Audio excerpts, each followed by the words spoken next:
The principle, we have talked about it several times, Sat, Chit, Ananda. That principle, sometimes we cannot understand it. We need a model, we need a form, so we make a personal God out of it. But today I will be referencing few couplets from the Hanuman Chalisa.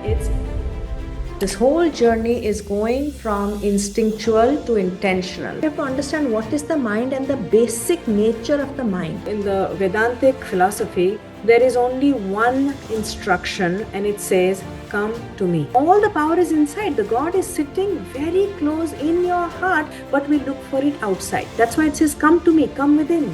Don't look for it outside. I'm sitting right here in your heart as the observer, as the witness. You think that a thought comes to your mind, but that thought is actually triggered by your memory. Why we think one is good and bad? Why we think one is right and wrong? Once we master these two, what is mastering? Just being aware. Detached observer, detached witness. By surrendering to this Lord, you will have no trouble. You can rest assured that all your problems will be solved. You may not get what you want, but you will get what you need. How do you come to that God? How do you connect with that God? So there are three ways. It says Ananya Chinta, Ananya Bhakti, and Ananya Yoga. Sometimes you first lose and it looks like that God did not listen to you, but if you have that Ananya Bhakti, you will know sooner or later that it was done for your best interest and you will get something in return. Gyarva Rudra Avatar is the sign of a mastered mind. He is an avatar of Rudra. We have mastered 11 things. What are those 11 things? I am the Shrishti Sthiti Pralaya.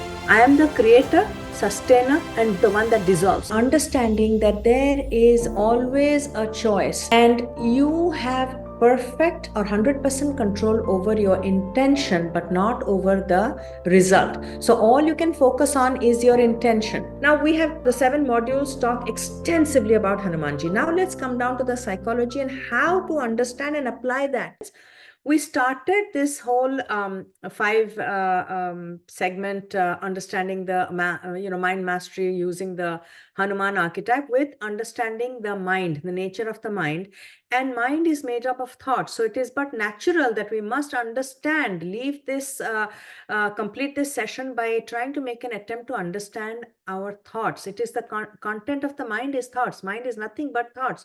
Without thoughts there is no mind. So why is thought very important? In various spiritual traditions and religions, this has been said in many different ways, but a quote will bring this to focus. Beware of your thoughts, because your thoughts become your words. Beware of your words, for your words become your actions. Beware of your actions, for your actions become your habit. Beware of your habits, for your habit becomes your character. And beware of your character, for your character becomes your destiny. So thoughts become things, and many of you are aware, I keep saying that what we think is what we become. We create our own reality based on our thoughts, our words, and action, but the root is the thought. And another way to put that is our personality becomes our personal reality. What is personality? Our thoughts, our feelings, our emotions, our actions, that becomes our reality. We never experience reality. We experience our perception of reality. And that perception is the filters we use are our thoughts. So understanding our thoughts will take us a long way towards mastering the mind and thus mastering our reality and our destiny. Now, the reasons for the restlessness of the mind, monkey mind, we are going from this monkey mind toward a mastered mind. That's why we are using the architect of Hanumanji. I would like to introduce a story from the Puranas, and it's a very complicated story, so I'm just going to brush the surface of it. If you don't understand, we can tackle it in the question and answer. But when in one of the creation theories, according to the Vedas, the Vedantic philosophy, creation happens in a cycle. It's not a linear process. It happens over and over again. Creation, sustenance, and then dissolution. So that is why we have 3 forms. The supreme reality splits into 3. The creator, Brahma, the preserver, Vishnu, and the one who dissolves the creation is Shiva.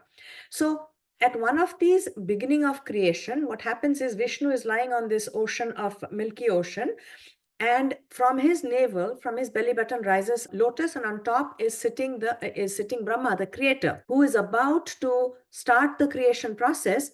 And how does he start? How does creation start? Brahma's consort or Shakti or power is Saraswati, the power of speech. In many religions, including Christianity, first there was the word was with the God, the word was God.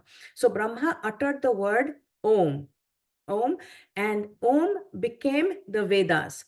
But as soon as the Vedas were created, two demons arose from the body of Lord Vishnu, because everything is the Lord. There is nothing that is not that supreme consciousness, and stole the Vedas and threw it into the ocean. And what happened was, then how can Brahma create? The creative energy doesn't know how. The impulse to create is now halted.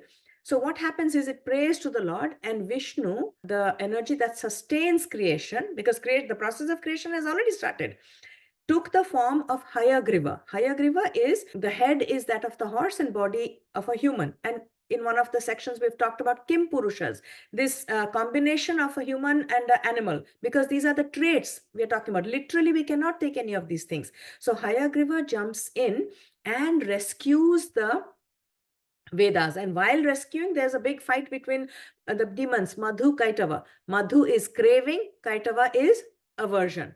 Finally, of course, Hayagriva kills this Madhu Kaitava and brings the Vedas out, and the process of creation starts. Now, what does he say? The reason for a restless mind is the demon that actually creates this restless mind is called Hiranyaksha. And he is noise, Ranya is moving outside. So this tendency of being extrovert, Bahirmukha, in Sanskrit it's called Bahirmukha. We have a tendency to constantly run towards the outside world, not come inside. Coming inside is not natural. We have to make an effort. Going outside, being extrovert is natural. That is a demonic tendency that keeps us from connecting with that power within.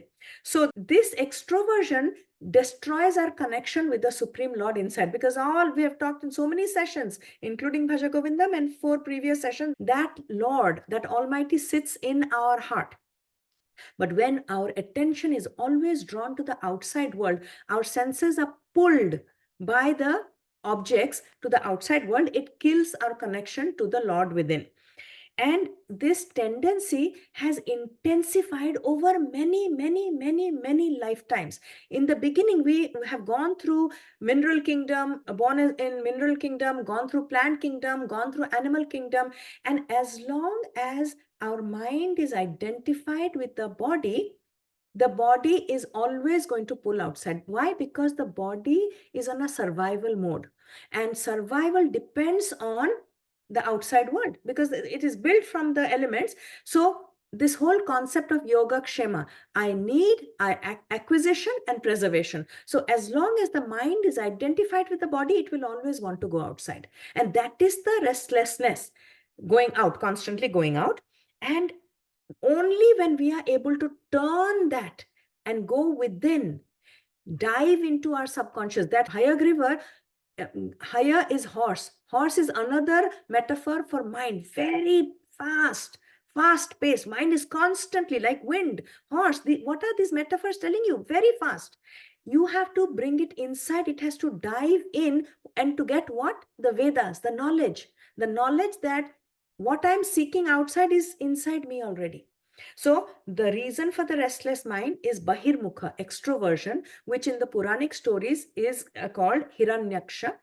And the solution is to this extroversion is called Hayagriva. The Lord takes the form of Hayagriva, which is introspection and meditation, coming back inside, diving deep into your subconscious.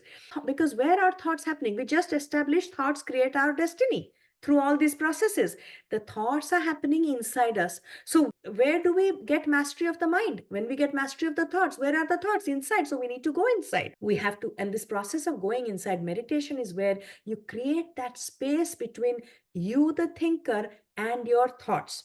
And once you do that, slowly you will go through layers and layers and layers of realization. It won't happen overnight. Nobody can tell you how long it's going to take until you finally discover that God within. So now, and this also, if you remember, in the Sankat Mochana Ashtakam, the first cause of our pain and suffering is what? Hanumanji swallowing the sun. What does swallowing the sun mean? Again, darkness. You don't have the knowledge. And that's why that mind, which is so powerful, can do all kinds of create havoc when you don't have that knowledge. But after meeting Lord Ram, that mind became mastered and was able to do invincible and unbelievable tasks. So why meditate? We just talked about it. Because everything is made from thoughts. Thoughts become things, and thoughts control my destiny, and this thought is inside me. So to understand the thoughts and to reform the thoughts and to get control of the thoughts, I have to go within, and the only process is meditation. There is no other way to access your thoughts. So what to expect in meditation? Because we have established that thoughts create our reality. To understand our thoughts and reform our thoughts, we have to do meditation. What is meditation? Go within. And what do we expect when we start a practice of meditation? Because mind mastery is thought mastery, and thought mastery requires meditation. When you start your meditation, what are the things that you can expect is also enumerated by the scriptures. So at first, what happens when you are in a beautiful sunlit garden or your backyard or a park, blinding sun, and suddenly you come into a dark room? What happens? You can't see anything. It takes you a while to adjust to it, right? Similarly, when our mind is in the outside world and suddenly you sit down for meditation, in the beginning, when you come inside, there will be total, utter darkness. You won't know what the hell's happening. Thoughts, far from it, mastering thoughts, you don't even know. And it's okay. Understand that that is to be expected. This is the first experience, is there is darkness, nothing happening. What is happening? A lot of people come and say, I can't meditate. When I meditate, nothing happens. It's not meant to happen, because your body and your mind is adjusting from being in the outside world to coming into the inside world. So what it will do is, if you continue, slowly your body and mind will realize that this is something you're serious about. Now, the first realization that will come is, you are not able to control your thoughts, but you are able to watch the wandering mind. Mind is made up of thoughts. You can watch your thoughts. You cannot control it. This is just the beginning. Slowly your thoughts will beginning, you can look at it, you can observe your thoughts, your mind wandering all over the place. And many people tell me it's like a popcorn, it's all over the place. I had a horrible meditation. I said it's the best meditation at this stage, because you are able to see that your thoughts are like this, like a monkey jumping from a branch to branch. We talked about it. Chanchalam, fickle, pramathi, spiral, all these things we talked in the first session. Now, you're not able to control your thoughts, but you're able to watch your wandering mind. And you will also realize that you have positive thoughts and negative thoughts. When you have positive thoughts, your mind is peaceful. When you have negative thoughts, your mind is disturbed. Now, the second realization, and this is, you will continue a regular practice of meditation. Start with the minimum time you can dedicate, 5 minutes, 10 minutes, 15 minutes, 20 minutes, and slowly increase the time. The second realization is, most of your thoughts are negative. Why?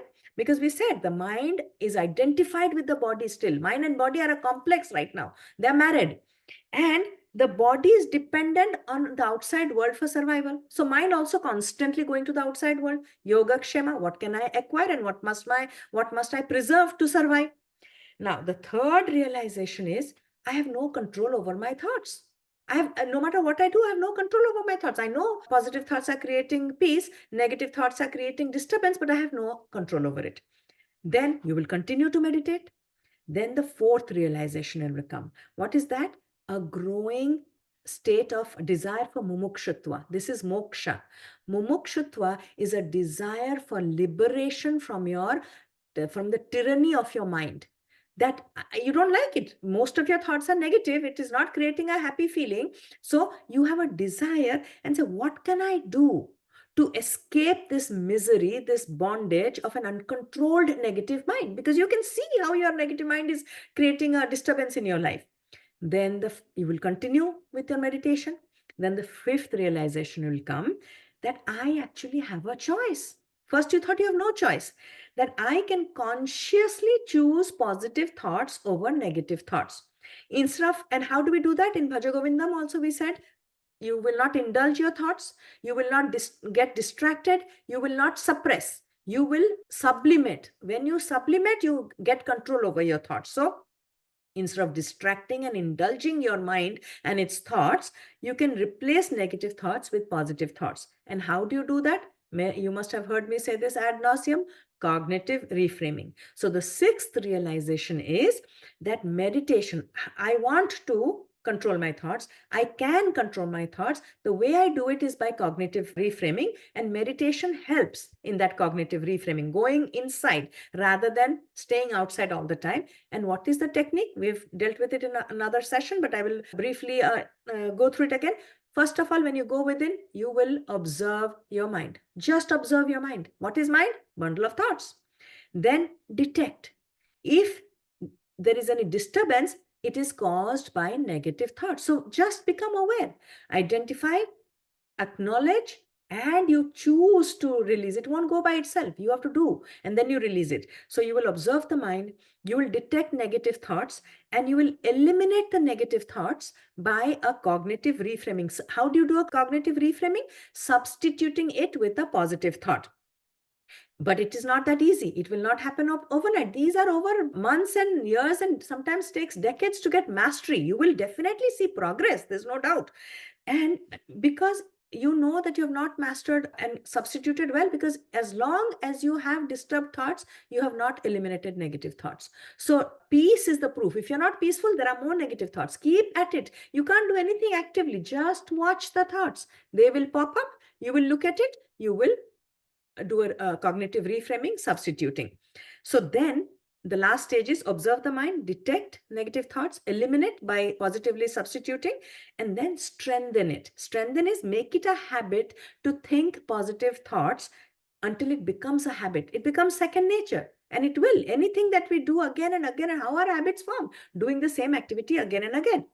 Now, the seventh realization will be that how to cultivate this positive thought. Where will you get these positive thoughts? This is where the scriptures enters. You know, the modern generation, we've thrown out religion. With religion, we've thrown out the scriptures.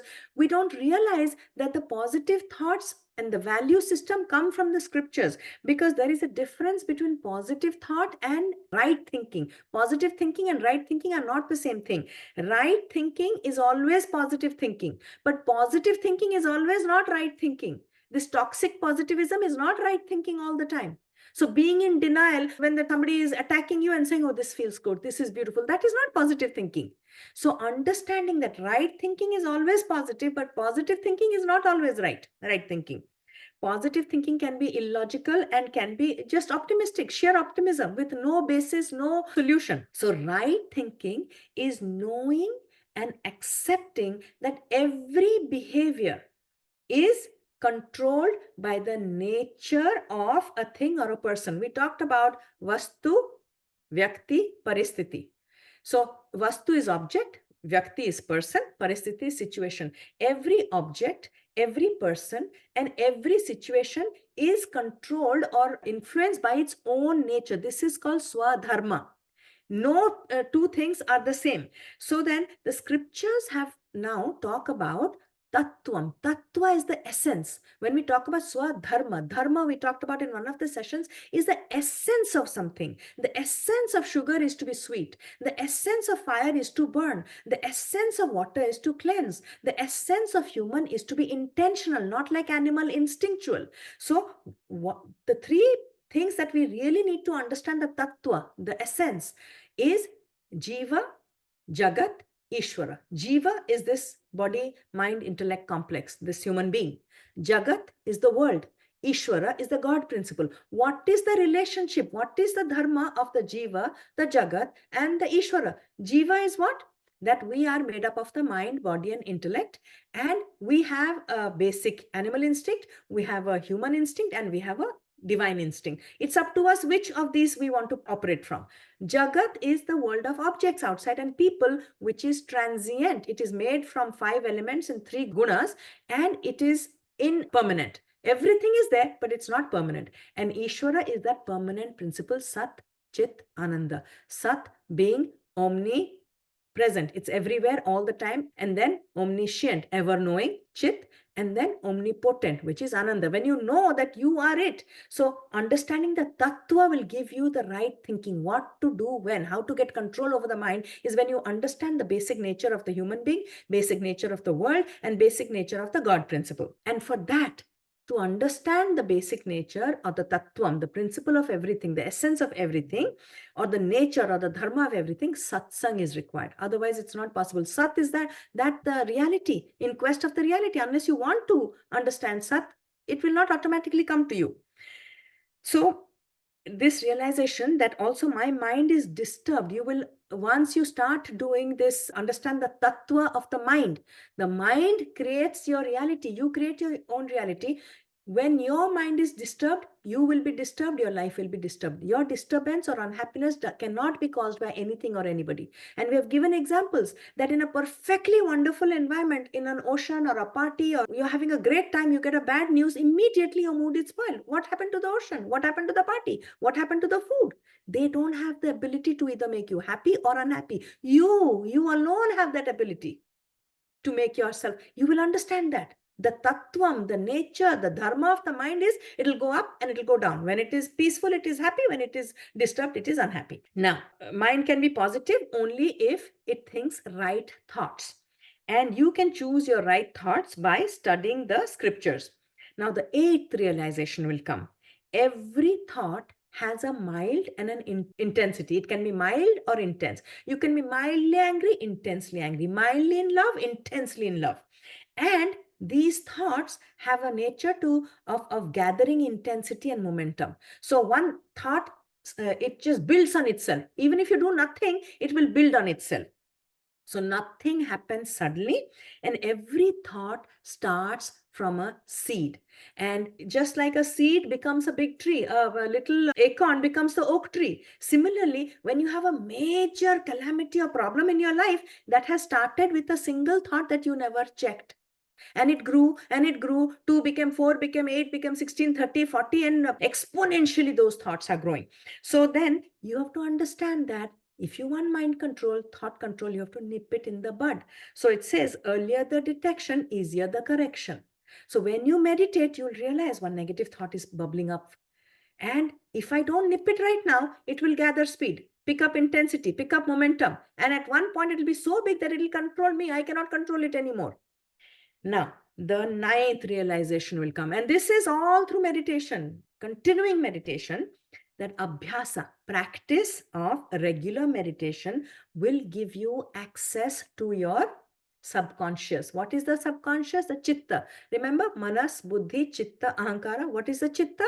The reservoir of thoughts, impressions of thoughts from this lifetime and millions of lifetimes before. So you will accept only when you see the thoughts. Can you substitute the thoughts? Can you sublimate the thoughts? Can you reform the thoughts? If you don't even know, you think right now, before mind mastery, before meditation, you think you are choosing your thoughts. No, they are coming from, this is the tip of the iceberg. You are just seeing the conscious mind is the tip of the iceberg. It's coming from your chitta, and that is called vasanas, the impressions that is there. It is like a coding in your mind, and you will access, slowly you will access that coding, because once you see the coding, can you recode? If you don't see the coding, how will you recode your mind?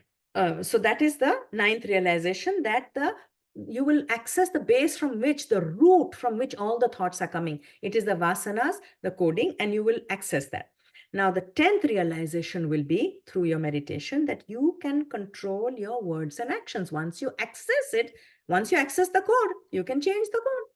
So once you access subconscious thoughts, you can choose behavior to suit the situation. So this toxic positivity you won't do. You will be angry, you will be upset, you will be disgusted, everything, navarasas, we have 9 kinds of emotions. And you will apply all of them depending, commensurate with the situation and the context. Sometimes it is necessary to be angry. Sometimes it is necessary to be disgusted. Sometimes it is necessary to fight. So you will now choose your thoughts and your actions based on the necessity. Once you realize that you are basing your actions, if your actions are noble, people will have no choice but to respond and reciprocate to you with respect. Not only with respect, you will be able to change their behavior based on your behavior, because you are not doing it to get approval. You're not doing it for any personal aggrandizement. You are doing it because that is the right thing to do. And when you are in command of a situation, you become the master of your destiny. So many times people who come to me for personal coaching, they at first don't believe it, that when you change the way you look at things and people, the people and things you look at change. How? Because you have changed your thoughts. And this thought, there is only one superconscious mind. That same thought will change the people in front of you. So the 10th realization was what? You can control your words and actions based on the need of the moment. Now the 11th realization will come, which is you become aware of we have talked about this, but you will experience it yourself, the three modes of the mind. It's called the gunas. You have a sattva guna, rajo guna, tamo guna. Sattva guna is when your mind is peaceful and thus has clarity. Raja guna is when your mind is agitated, so you're constantly some action, that hiranyaksha. Tamaguna is when your mind is inertia, rest and relax. None of them is better or worse, but we did talk in one of our sessions on how to take decisions. Decisions must be taken when your mind is in the sattva guna, because that peace gives you the clarity. But the actions must be taken when you are in the rajoguna. And tamaguna has to, that parasympathetic nervous system has to kick in at some point, otherwise you'll burn out. So understanding that, oh, I have three minds, three modes of the mind. My decision making must happen in sattvic mode. That is the mode of peace and clarity. When my mind is peaceful and clear, I should take decisions. But not always we have access to the sattva mode. Now, how do we create that sattva mode? We can't. Scripture said, Brahma Muhurta, get up at 3 o'clock. How many people can get up at 3 o'clock to meditate and make decisions? But there is another way to do it. You can cultivate and grow that sattvic mode by prayers. So now we know why studying scriptures is not just a stupid thing to do in the modern age, and why prayers is so important. Because prayers, what does it do? Mantras and prayers help us think of this larger than life situation. You know, these mantras are directed at archetypes in every field. Whatever field you want to take a decision in and excel in and master in, you have to choose an archetype in that field and look at everything, the name, the form, it is larger than life. And then you start visualizing, because what you visualize is what you create. So that is why prayers will help you create the sattvic mode. Mind can be made sattvic through prayers.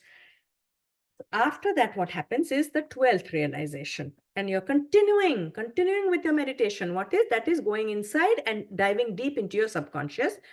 The 12th realization is that when you witness your thoughts in the sattvic mode is peace and clarity, not rajasic, active. And when you witness your thoughts in the sattvic modes, your thoughts begin to disappear. They just disappear. One moment they're there, next moment they're not there. When you identify with the thoughts in the rajasic mode, I like this, I don't like this, I hate this, I love this, I crave this, and aversion to this, then what happens? The thoughts multiply. You will also experience that when I'm observing, witnessing my thoughts in a mode of tranquility, peace, sattva, the thoughts are dissipating and disappearing. And when I identify it, it's multiplying. It's intensifying, picking up momentum. Now the 13th realization will come. What is that? If thoughts can be witnessed, if I can witness my thoughts, I am not my thoughts. Why? Because anything we can witness is not us. We, the subject, can only witness object. We cannot witness ourselves. We can only witness that which is ahead of us. So if I can witness my thoughts, that epiphany will come, then I am not my thoughts. Because in Vedanta, it says aham vritti and idam vritti. There are only two kinds of thoughts. Aham is I, the witness, the subject, and idam is that, the object in front of me, whether it is a person or a thing or whatever. So anything I observe is not me. I can observe my body, I'm not my body. I can observe my mind, I'm not my mind.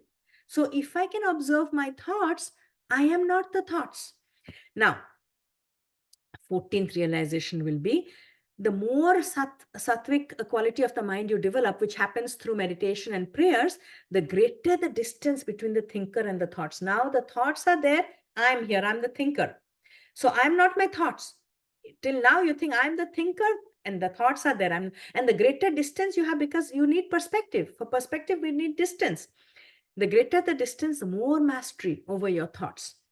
And it's like holding a leash in art also. When they want to see, when you see a picture, the distance mountain, what do? They give it light, lighter color, something which is up close and in front of your face. You can't see, you can't read if you have the books here. You need that distance to have that perspective. Now, the 15th realization will be, and you're getting closer and closer, that ego, ahamkara, that me, the doer, the enjoyer, this mind, the possessor of the mind, body, and intellect, the ego, the notion of myself, is also a bundle of thoughts. And this I can say and you can read. Unless you experience, it will never be your reality. The ego is also a bundle of thoughts. And all thoughts are coming from the root thought, I am, whatever it is. I am XYZ. I'm the body, I'm the mind, I'm a girl, I'm a woman, I'm an Indian, I'm a Hindu, I'm an American, I'm happy, I'm fat, I'm thin, I'm rich, I'm poor. I am, you're identifying with Vastu, Vyakti, or Paristhiti. That is the ego. You will understand, instead of I am everything. We talked about that Govinda principle in Bhaja Govindam. Here, Sat, Chit, Ananda. Sat, that is there for all times to come, for everybody, everywhere. Chit is being aware of that. And Ananda is the power knowing that I create my reality. So you will realize that ego, notion of me and mine, is also a bundle of thoughts. And all thoughts arise from that one root thought, I am something. I don't have, and you will then realize you don't have to eliminate all your negative thoughts and bad thoughts and whatever thoughts, disturbing thoughts. If you can tackle and handle and control this one thought, I am, me and mine. Ego is aham akar, the form of me, or aham karoti, I am the doer. If you can tackle that one thought, then you don't have to deal with anything else. That's when you will realize that neither you are the thoughts, nor are you the thinker. You're not even the thinker. Because once the thoughts go, where is the thinker? There is just the awareness. And this is what happens in deep sleep. The mind also sleeps. So there is no thoughts. Do you think in deep sleep? The thinker is also gone. So thinker is gone, but you are not gone. So there is something beyond the thinker. So then the 15th realization is that neither am I the thoughts nor am I the thinker. 16th realization will come when I witness I thoughts, the aham disappears and the real I shines forth in all its glory. So first you will eliminate the thoughts, then slowly it will trickle down unto the root thought, I. And you keep on, you do nothing, you just witness. And at some point, just like deep sleep, it'll drop. The I will drop, and there's just you. What is that I, the real I? There is no subject and object anymore. Only if there is an object can you observe something. You become the all in all. So there is nothing that you are not. I or you comes, I comes when there is a you. You comes when there is a I. When there is nothing, there is no I, there is no you, there is just being, presence, awareness, witness, observer. That's it. And this is called the Sat Chit Ananda state, which is existence. Sat is existence, Chit is consciousness, and Ananda is bliss. And what does that translate to in common parlance? Sat is omnipresent. That is the only thing that is present. When your mind, body, intellect is there, Sat is there. When your mind is there, body is gone in a dream state, Sat is there. When the mind is gone in deep sleep, Sat is there. That awareness is there. Then comes omniscient. I'm aware of it, because from deep sleep, when you come back, you remember, you gather up all your memories, you pick up your mind, you pick up your body, and another day starts. And I keep saying, Yatha Brahmande Tatha Pinde. Every night we are dying to our reality, and every morning we are creating a new reality. And so also the Supreme Consciousness. Cyclical. Creation, sustenance, dissolution. Creation, sustenance, dissolution. At an individual level, Vyashti level we are doing, and Ishvara, God is doing at a collective level. So there is something that is picking up all the memories and coming out on the other end. This is called Isha Darshana, vision of God. The 17th realization will come That self-realization is God realization, that I am. And your journey from Koham, who am I, to Soham, that which you're seeking, you are that. It will happen through stages, not immediately. When all your thoughts dissolve, when the thinker dissolves, and only remains the being, the presence, the awareness, you realize, Koham, you had asked, you started the journey, you'll end with Soham. I am that which I'm looking for, controlling the power. And this awareness has no birth, has no death. It is an infinite being. I will say being because beingness with infinite powers and infinite possibilities, and it can choose to create anything. You will then create consciously. Consciously, you will create your reality. And after this, we're discussing another session that the Zen master explained it beautifully. Before self-realization, you are chopping wood and fetching water. After realization also, you will be chopping wood and fetching water. What it means is, to the outside world, you will be doing the same thing. Drama outside, drama inside. But your knowledge, Jivan Mukta, you are liberated while alive. You know that that consciousness is the God. It is sitting in my heart of hearts. And this, one of the three things I will take from 12 names, Dwadasa Naam of Hanuman, which we have discussed in the original 7 recordings. Rameshta, devotion to the higher power, plus this is called bhakti. This is connecting with that higher power. Phalguna Sakha, surrendering your karma and actions. Like Arjuna, do everything but surrender the results to the Supreme Lord. That is Phalguna Sakha. And Pingaksha, that is reddish yellow eyes. The eyes signify knowledge, wisdom. Eyes are windows to the soul, is the jnana will be revealed. Once you have immanent God that you surrender to. Rameshtra is in this case, Rama, it can be your own personal God. Can be Allah, can be Jesus, can be Buddha, can be anybody. But when you surrender to that principle and you do everything and all your actions are dedicated to that God, the jnana, that knowledge will be revealed that you are it. There is no separation. There is no God separate from you. And then you become Amita Vikrama, limitless strength. Limitless strength, valor, courage, power you will access.